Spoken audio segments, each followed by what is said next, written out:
काय सांगाल आज गणेश खंडकर यांच्या प्रभाग 3च्या कार्यालयात निवडणूक कार्यालयाचं उद्घाटन आपल्या समोर जल्लोष देखील पाहायला मिळाला. मुंबई भारतीय जनता पार्टीचे सरचिटणीस आणि भारतीय जनता पार्टीचे ज्येष्ठ पदाधिकारी आणि कार्यकर्ते गणेश खंडकर हे वॉर्ड क्रमांक 7 मधून भारतीय जनता पार्टी शिवसेना रिपाई महायुतीचे उमेदवार आहेत. या ठिकाणी त्यांच्या निवडणूक कार्यालयाचं उद्घाटन या ठिकाणच्या स्थानिक आमदार मनीषाताई चौधरी आणि वॉर्ड क्रमांक 2च्या आपल्या उमेदवार तेजस्वी घोसाळकर यांच्या प्रमुख उपस्थितीमध्ये पार पाडलेला आहे.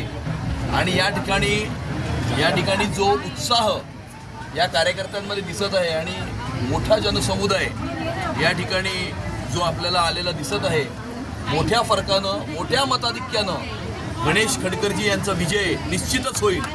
आणि 150पेक्षा जास्त नगरसेवक ज्या वेळेला मुंबईच्या महानगरपालिकेमध्ये महायुतीतून प्रवेश करतील महायुतीचे, त्याच्यामध्ये त्या 150मध्ये गणेश खंडकर सुद्धा असतील, तेजस्वी घोसाळकर सुद्धा असतील, योगिता पाटील सुद्धा असतील आणि हे सर्वच आणि जितेंद्र पटेल सुद्धा असतील. हे दहिसरचे भारतीय जनता पार्टीचे 4 उमेदवार आणि शिवसेनेचे कारकर राम यादव हे सर्वच्या सर्व 6चे 6 महायुतीचे उमेदवार मोठ्या मताधिक्याने या ठिकाणी विजयी होतील हा आम्हाला पूर्ण विश्वास आहे. उद्धव ठाकरे या ठिकाणी आले होते आणि त्यांनी या ठिकाणी टीका करताना असं म्हटलं होतं, आम्ही तेजस्वी विरोधात नाही मात्र भाजप विरोधात आलेलो आहे, कारण भाजपा जे आहे ते कुटुंबांना फोडण्याचे काम करतात.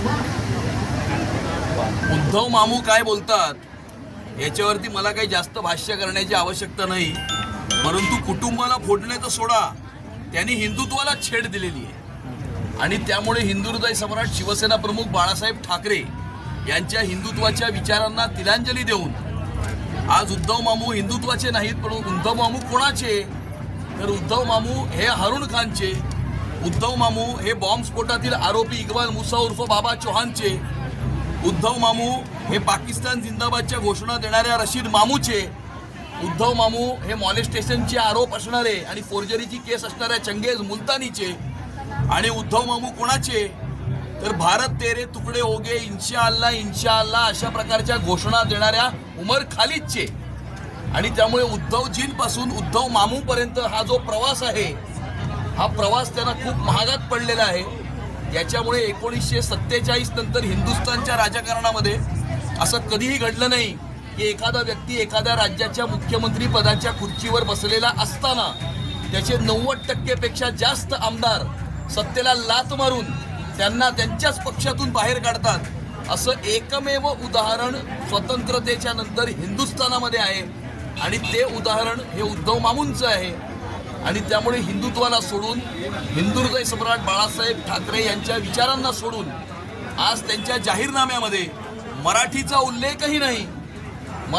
उल्लेखही नाही आणि बाळासाहेबांच्या नावाच्या पुढे शिवसेना प्रमुख या नावाच्या पुढे हिंदू हृदय सम्राट हा शब्दही टाळण्याचं पाप हे उद्धव मामूंनी केलेलं आहे. विकास कामावर काही उद्धव ठाकरे बोलत नाही, काय विकास करणार त्यासाठी काही बोलत नाही, काय करावं? मी त्यांना रोज चॅलेंज करतो की 25 वर्षामध्ये मुंबईच्या महानगरपालिकेवर सत्ता गाजवीत असताना तुम्ही केलेलं एक काम दाखवा आणि गेल्या 11 वर्षामध्ये पंतप्रधान नरेंद्र मोदीजी आणि देवेंद्र फडणवीस साहेबांच्या नेतृत्वामध्ये झालेली मुंबई शहरातली 10 कामं मी दाखवतो.